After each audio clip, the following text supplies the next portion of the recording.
Di zaman akhir ini, kemunculan Satrio Piningit akan menghadapi banyak musuh. Dengan munculnya Dajjal dan Ya'juj Ma'juj, apakah titisan Raja Dzulqarnain akan membantu Satrio Piningit dalam menghadapi mereka? Banyak kisah-kisah kelam yang pernah diceritakan, namun itu hanya sebatas kisah dan tidak dipelajari kenapa dan ada apa kisah itu masih ada. Dari situ alam semesta membuatnya masih ada dan dijaga sebagai pertanda dan petunjuk kalau dunia terus berputar dan semua akan kembali lagi dengan cerita sama, namun pemeran yang berbeda. Padahal semua sama. Beruntung bagi yang tahu agar waspada akan datangnya zaman itu.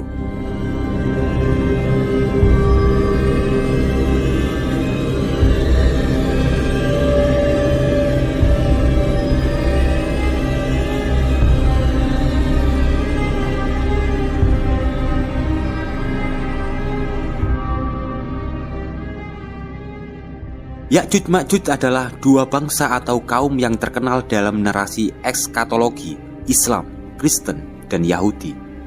Dalam Islam, mereka disebut sebagai kaum perusak yang akan keluar menjelang hari kiamat, membawa kehancuran besar dan menjadi bagian dari tanda-tanda besar menjelang berakhirnya dunia.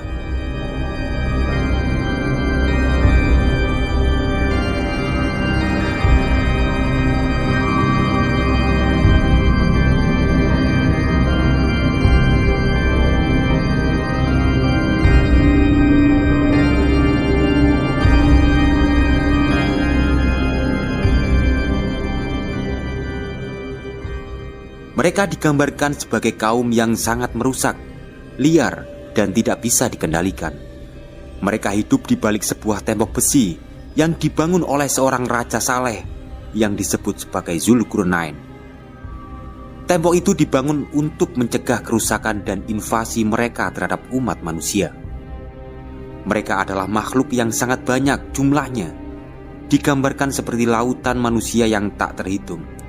Mereka memiliki sifat merusak, menyerang semua yang ada di hadapan mereka, di dalam tanah, manusia, bahkan makhluk langit.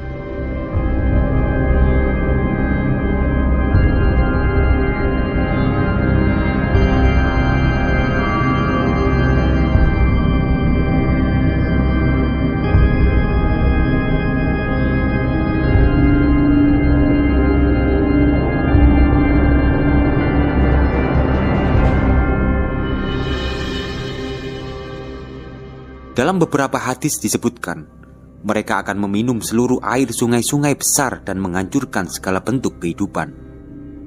Mereka tidak membedakan antara yang suci dan najis, antara yang benar dan salah. Mereka adalah simbol kebiadaban mutlak.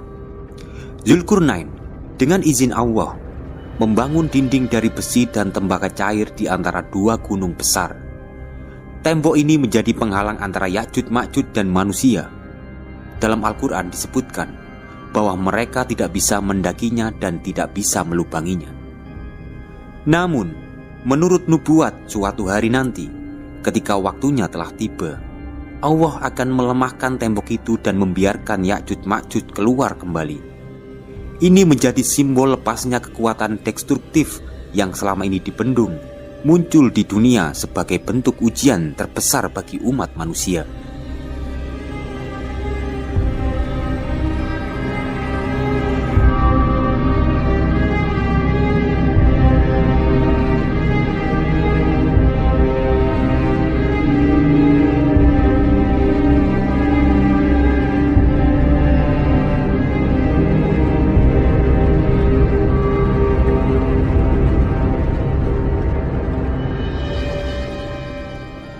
Dalam banyak hadis sahih disebutkan bahwa Ya'juj Ma'juj akan muncul setelah Nabi Isa turun kembali ke bumi.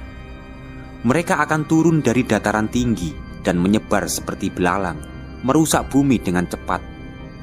Mereka begitu kuat dan buas hingga tak seorang pun mampu mengalahkan mereka. Bahkan Nabi Isa sendiri akan menghindari konfrontasi langsung. Doa Nabi Isa dan para pengikutnya akan dikabulkan oleh Allah, dan Ya'juj Ma'juj akhirnya akan mati secara massal karena wabah atau sejenis penyakit. bangkai mereka akan memenuhi bumi, dan Allah akan mengutus burung-burung raksasa untuk membersihkan tubuh-tubuh mereka dari permukaan bumi. Selain tafsir literal, banyak ulama dan pemikir modern yang memaknai Ya'juj Ma'juj sebagai simbol dari kekuatan peradaban destruktif atau kekuatan sains dan teknologi tanpa iman, ideologi barbar dalam bentuk modern, atau bahkan perilaku manusia yang rakus terhadap sumber daya alam, kekuasaan, dan budaya materialistik.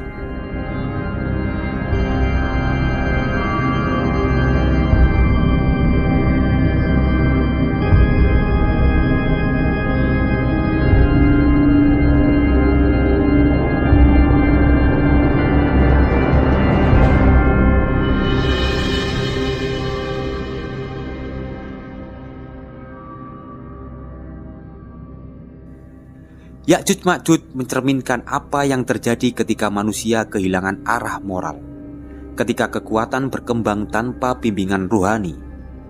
Mereka menjadi cermin bagi zaman di mana peradaban tinggi secara teknologi tapi miskin secara nurani.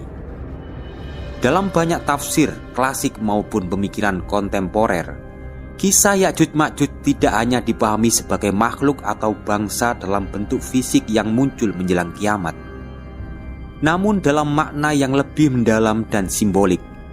Ya'juj Ma'juj seringkali diartikan sebagai perwujudan dari kekuatan-kekuatan destruktif dalam sejarah umat manusia. Mereka adalah simbol dari kekacauan, kebingungan moral, dan kerusakan spiritual yang terjadi ketika kebenaran dipelintir untuk kepentingan duniawi.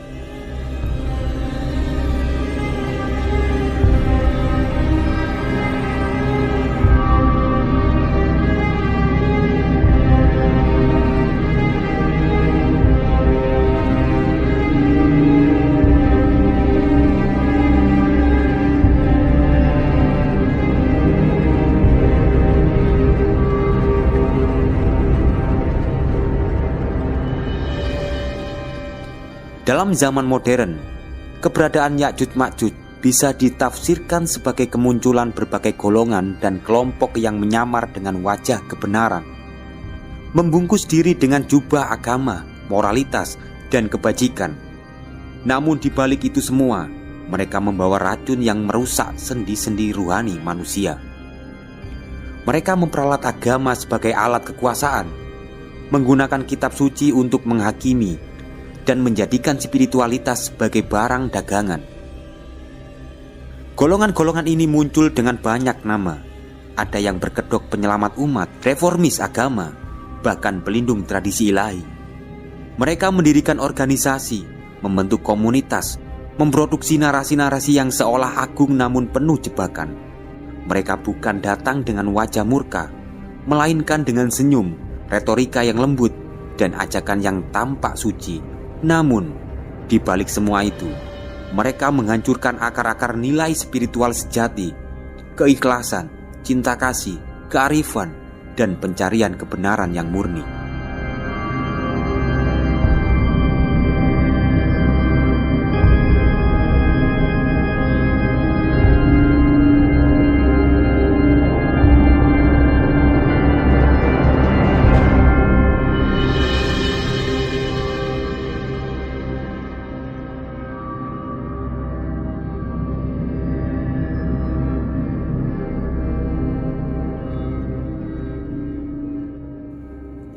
Dalam Al-Quran, Ya'juj Ma'juj digambarkan sebagai kaum perusak ketika tembok penahan mereka yang dibangun oleh Zulkarnain runtuh. Mereka keluar dari segala penjuru, menerobos turun dari tiap-tiap tempat yang tinggi. Tertulis dalam Al-Quran surat Al-Anbiya ayat 96, yang menandakan bahwa mereka tidak datang dari satu arah saja. Mereka bisa muncul dari segala bidang agama, politik, pendidikan, bahkan seni dan budaya. Mereka menyusup halus ke dalam struktur masyarakat dan mengiring manusia kepada dunia tanpa makna, tanpa kedalaman, dan tanpa kesadaran ruhani. Golongan-golongan ini menjadikan harta, tahta, dan popularitas sebagai tujuan hidup. Lalu mereka mengajarkan itu kepada pengikutnya atas nama kemajuan, kebebasan, atau pencerahan. Mereka membunuh kesederhanaan, menertawakan ketulusan, dan memusuhi siapapun yang menolak tunduk pada sistem mereka.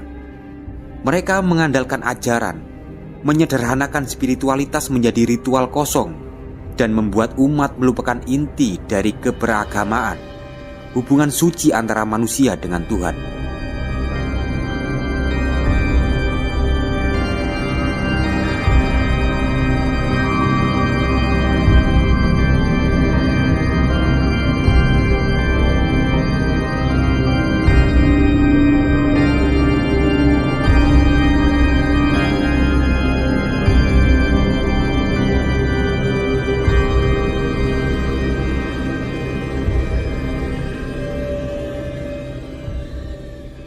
Puncak dari kemunculan Ya'juj Ma'juj versi modern ini adalah ketika umat tak lagi mampu membedakan mana cahaya sejati dan mana cahaya palsu.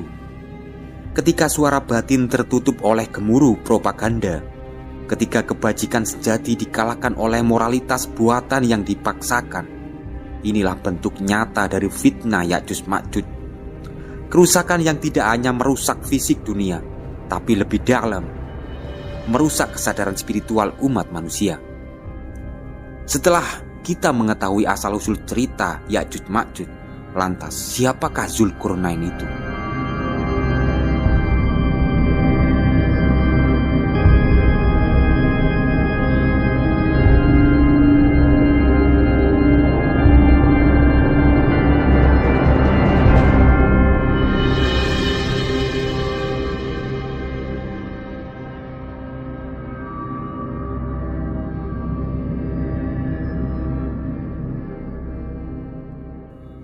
Nama Zulkarnain atau Zulkarnain muncul dalam Al-Quran sebagai sosok pemimpin agung yang mengembara ke berbagai penjuru bumi. Ia bukan sekedar penguasa duniawi, namun seorang raja yang diberi hikmah, kekuatan, dan petunjuk langsung dari Tuhan. Kisahnya terabadikan dalam surat Al-Kahfi ayat 83-98, di mana salah satu tugas besarnya adalah membangun tembok yang mengurung Ya'juj Ma'juj, dua kaum perusak yang membawa kehancuran. Namun kisah ini bukan hanya sejarah atau dongeng moral. Ia syarat makna simbolik dan spiritual yang relevan dengan kondisi manusia dan peradaban di sepanjang zaman. Nama Zulkarnain secara harfiah berarti yang memiliki dua tanduk. Para mufasir klasik berbeda pendapat apakah ini menunjuk pada lambang kekuasaan di timur dan barat, atau kemampuan Zulkarnain dalam mengatasi urusan dunia dan akhirat. Tapi yang jelas, dalam makna spiritual, dua tanduk bisa melambangkan kekuatan ganda, hikmah dan kekuasaan, atau ilmu dan iman.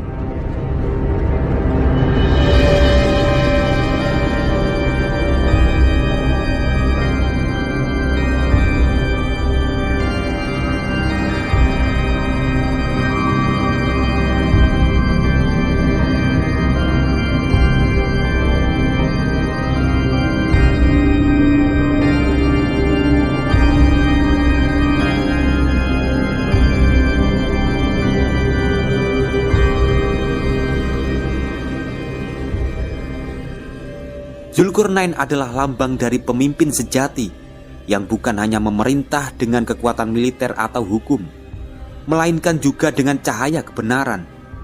Ia mengembara bukan untuk menjajah, tetapi untuk menyebarkan keadilan dan membentengi peradaban dari kekuatan destruktif. Ia mendengar jeritan suatu kaum yang lemah dan minta perlindungan dari dua suku perusak Ya'juj Ma'juj. Dalam kisah Al-Quran, Zulkarnain membangun tembok dari besi dan tembaga cair untuk menutup celah di antara dua gunung, tempat Ya'juj Ma'juj biasa menyebar kerusakan.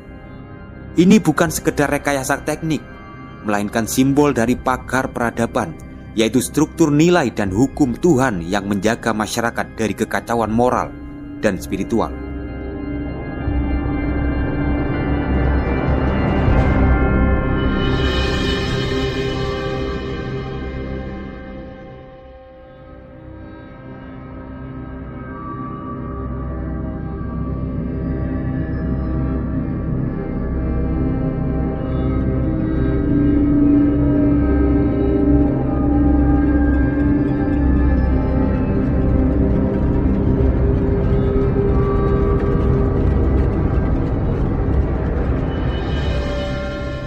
Tembok ini melambangkan batas-batas ilahi yang memisahkan antara kebenaran dan kebatilan, antara kesucian dan kerusakan. Selama tembok ini kokoh, manusia akan hidup dalam keteraturan dan cahaya. Namun, saat tembok ini runtuh di akhir zaman, sebagaimana disebutkan dalam Al-Quran, maka Ya'juj Ma'juj akan menyerbu dan menyebarkan kerusakan besar-besaran. Tanda bahwa nilai-nilai penjaga spiritualitas telah roboh.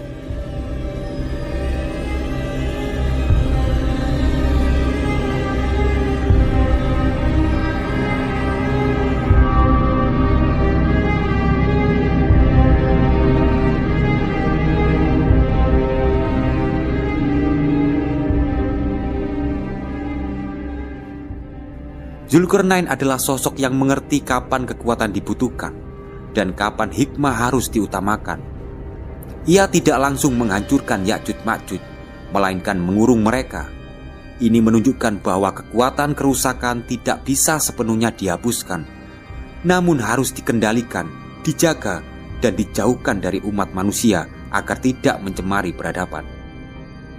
Dalam realitas modern, kita bisa melihat Zulkarnain sebagai lambang tokoh-tokoh kebenaran, pemimpin-pemimpin bijaksana, guru-guru spiritual, dan orang-orang berilmu yang berdiri tegak di tengah arus zaman, membentengi umat dari kehancuran spiritual. Mereka bukan sekedar tokoh politik, melainkan penjaga nilai, pelindung ruh manusia dari serangan ideologi sesat, materialisme, dan kekacauan moral yang hari ini menjelma dalam berbagai bentuk. Sementara Ya'juj dan Ma'juj adalah gambaran dari ideologi-ideologi yang merusak, aliran sesat, pemikiran yang menyesatkan, sistem sosial yang memisahkan manusia dari Tuhan, serta gelombang kehidupan duniawi yang menenggelamkan nurani manusia. Setelah mengetahui asal-usul Zulkarnain, di zaman sekarang siapakah titisan dari raja itu?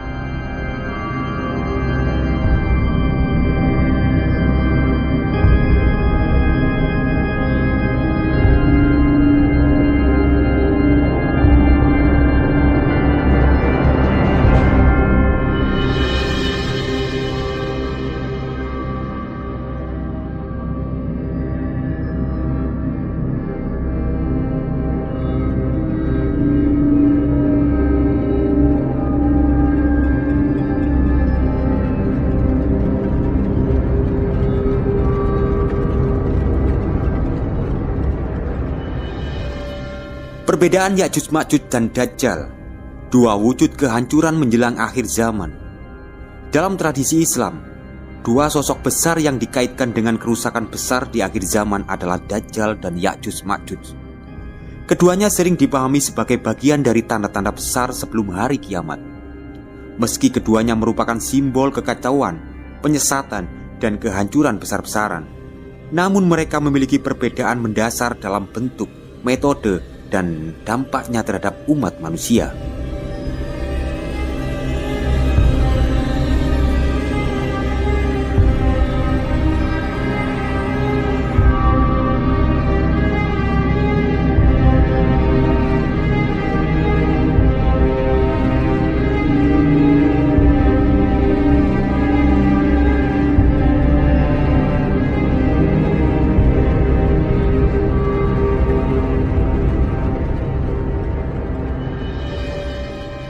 Membedakan keduanya bukan hanya penting dalam memahami eskatologi Islam atau ilmu tentang akhir zaman, tetapi juga dalam membaca realitas zaman modern yang semakin syarat dengan kebingungan moral dan fitnah pemikiran. 1. Bentuk dan wujud kehadiran. Dajjal. Dajjal digambarkan sebagai satu sosok manusia yang akan muncul secara fisik. Ia disebut dalam hadis sebagai manusia bermata satu, dengan kemampuan luar biasa untuk menipu manusia melalui sihir, tipu daya, dan ilusi. Ia bisa menghidupkan orang mati atau dalam penglihatan manusia, menumbuhkan tanaman dalam sekejap, menurunkan hujan, dan menguasai dunia dengan teknologi atau kekuatan yang membuat banyak orang kagum. Dajjal adalah simbol dari penyesatan yang terang-terangan namun menggoda. Ia muncul dengan wajah penuh pesona, tapi niatnya adalah menyesatkan umat manusia dari jalan Tuhan.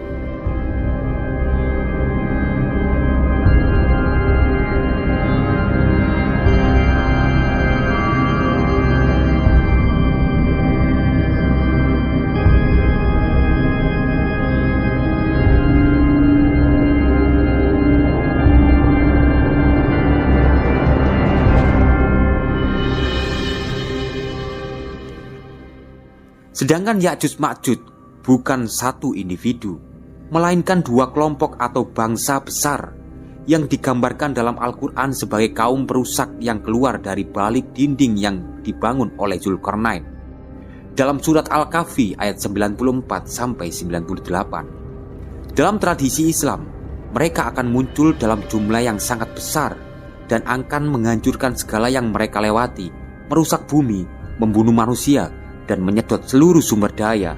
Mereka bukan datang untuk menipu secara halus, melainkan membawa kerusakan fisik dan sosial secara brutal dan terbuka.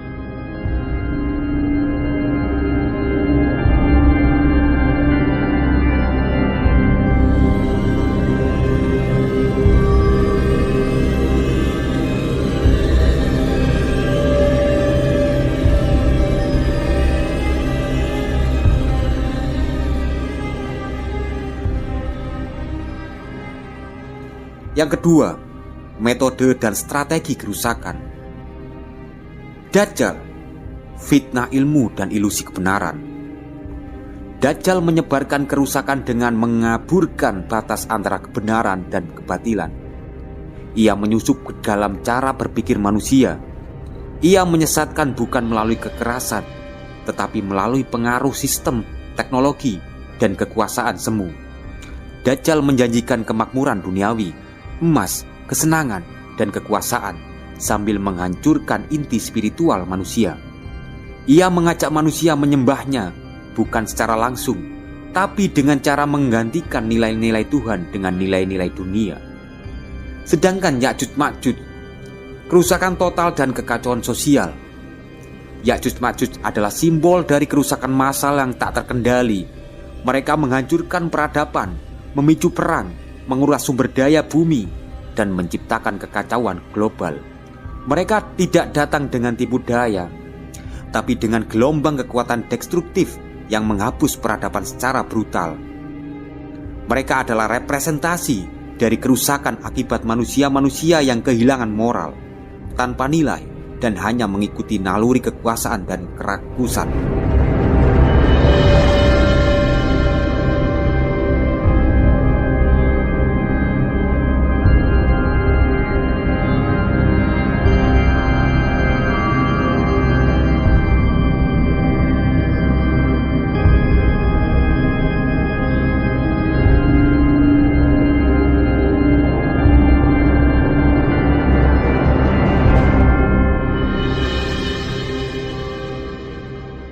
Yang ketiga, dampak terhadap umat manusia.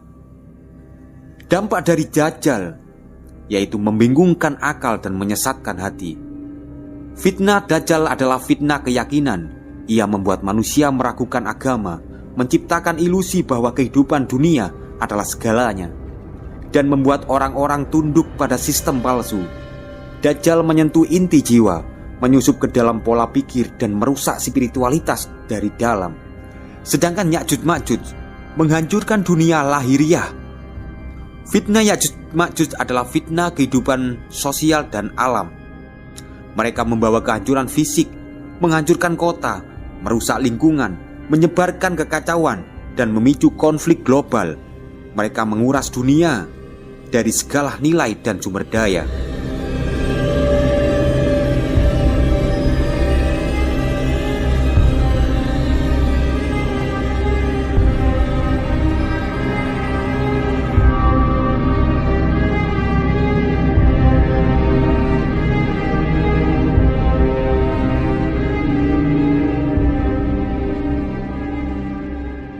Yang keempat, makna simbolik. Dajjal sebagai sistem dan ideologi palsu.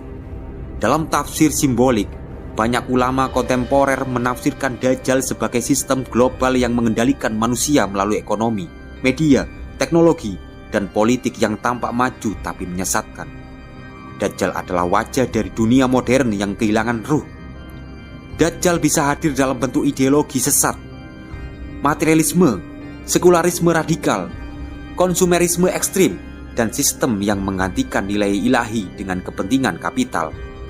Sedangkan Ya'juj Ma'juj sebagai kekuatan raksasa sosial yang liar. Ya'juj Ma'juj bisa dimaknai sebagai gelombang manusia atau kekuatan kolektif yang tidak terkendali, seperti masyarakat yang tidak lagi memiliki moral, bangsa-bangsa besar yang hanya peduli dengan dominasi, atau populasi yang digerakkan oleh nafsu dan kemarahan massal. Mereka mencerminkan apa yang terjadi ketika manusia kehilangan batas dan tidak ada lagi nilai spiritual yang mengatur mereka.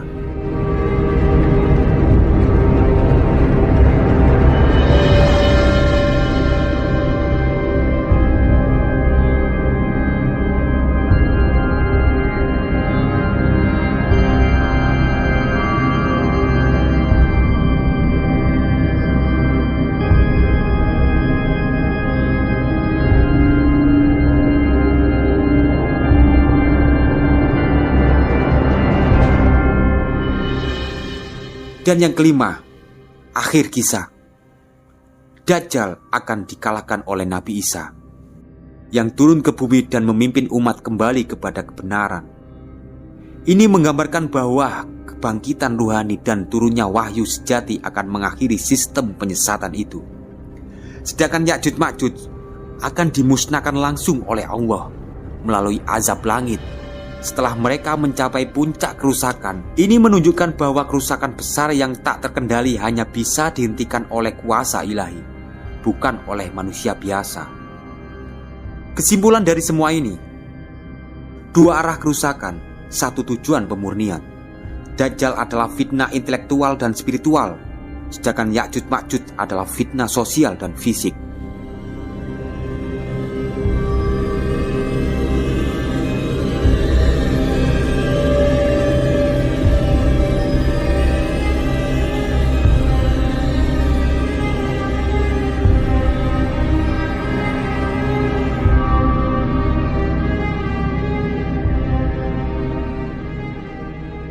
Dajjal merusak manusia dari dalam, sedangkan Ya'juj Ma'juj menghancurkan dari luar.